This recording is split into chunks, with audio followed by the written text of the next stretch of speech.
Tromambo, un village heureux aujourd'hui. Cette localité de la commune de Dimbokro bénéficie de la lumière. Une longue attente comblée qui ouvre pour ce village et ses populations de nouvelles perspectives. L'électrification du village, ça a apporté un impact économique à nos populations, surtout à nos braves femmes. Elles ont pu développer certaines activités comme la vente des produits, de la boisson, ainsi de suite, tout ce qui nécessite l'utilisation du courant électrique. Et vraiment, c'est un boom économique. Et aujourd'hui, ça se sent sur le pouvoir d'achat de nos braves femmes et de nos populations. Le secrétaire d'État en charge du logement social, Kofi N'Guessan-Lataille, s'est associé à la joie et au bonheur des filles, fils et cadres de Tromambo. À ses côtés, le maire de la commune de Dimbokro, Bilé Dimelou Amon Gabriel, qui exhorte les populations à mener dans la synergie des actions de développement au bénéfice de Tromambo. Kofi N'Guessan-Lataille, pour sa part, invite les populations à toujours faire confiance au président de la République, Alassane Ouattara, et à le soutenir dans son œuvre de développement et de progrès pour la Côte d'Ivoire. Sous son impulsion, a-t-il ajouté, nombreuses localités de la région du Zi ont été électrifiées et la population touchée par le progrès. Grandement merci à son Excellence, M. Alassane Ouattara, le distributeur national du bonheur. Et il lui a plu de permettre à ce village de bénéficier de l'électrification. Il ne reste que quelques 6 villages dont les travaux sont en cours. Et je pense que si l'année prochaine, nous allons envisager une autre étape de développement dans la région du Zi.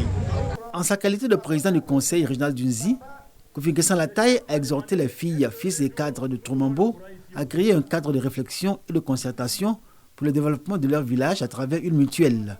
À l'exemple de Kwaku et Binikro, village de la sous-préfecture de Nouf. Le nouveau président a été investi. Kwaku Kwame François et son bureau ont promis d'agir dans l'intérêt de leur village et dans une franche collaboration avec la chefferie. Au regard de ces nombreux défis, Kwaku et Binikro inscrit au rang de priorité l'électrification du village, la construction de salles de classe et l'ouverture des voies d'accès à cette localité.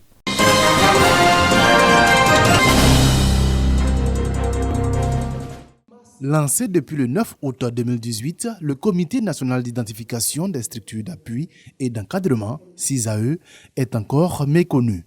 La rencontre du jour vise donc à échanger avec les banques, les PME et les structures d'appui et d'encadrement et faire des recommandations pour qu'ils décollent et jouent pleinement son rôle. Les statistiques ne sont pas brillantes. Cela veut dire qu'il y a encore beaucoup d'efforts à faire du côté des partenaires que sont les banques et que sont même les structures d'appui et d'encadrement pour amener le maximum de PME à l'accès au financement. Après 3 ans de mise en œuvre de ce dispositif, ce sont seulement 5% des PME ivoiriennes qui ont pu bénéficier de crédits via le CISAE. Les PME qui dominent le paysage des entreprises du secteur privé en Côte d'Ivoire, où elles représentent 95% du tissu économique, attendent beaucoup de ce dispositif.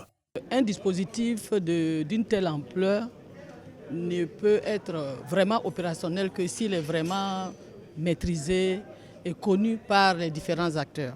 Donc ce genre de panel, ce genre de discussion, ça fait partie de tout un système de communication devant permettre justement d'amplifier la connaissance. Pour donner plus de succès au CISAE, la Banque centrale des États de l'Afrique de l'Ouest, BCEAO, préconise notamment l'assainissement du climat des affaires par les États membres de l'UEMOA et l'adhésion des banques au dit dispositif.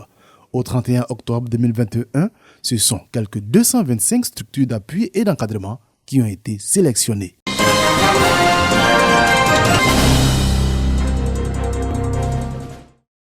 Veille stratégique et intelligence économique, des notions de plus en plus présentes dans le monde de la gouvernance. Pour les entreprises, la pratique s'avère nécessaire et même vitale. De manière spécifique, par exemple, c'est comprendre comment évoluent les marchés, comprendre quelle est l'évolution des technologies, comprendre quelles sont les grandes tendances, comprendre les évolutions du goût des consommateurs, par exemple, comprendre quelles sont les nouvelles concurrences.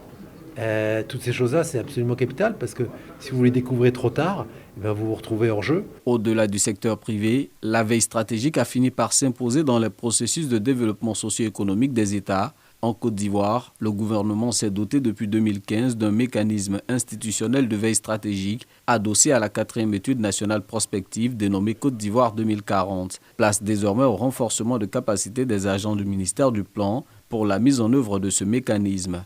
Il s'agit de faire en sorte que la Côte d'Ivoire ne soit jamais débordée de surprise.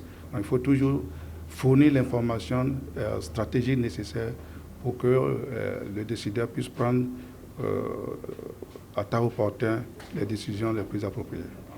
En tant que chercheur, ce sont des méthodes que nous essayons d'analyser, parfois même de construire pour les adapter aux réalités de notre pays. L'étude nationale prospective Côte d'Ivoire 2040 nourrit la vision de faire de la Côte d'Ivoire une puissance industrielle unie dans sa diversité culturelle, démocratique et ouverte sur le monde.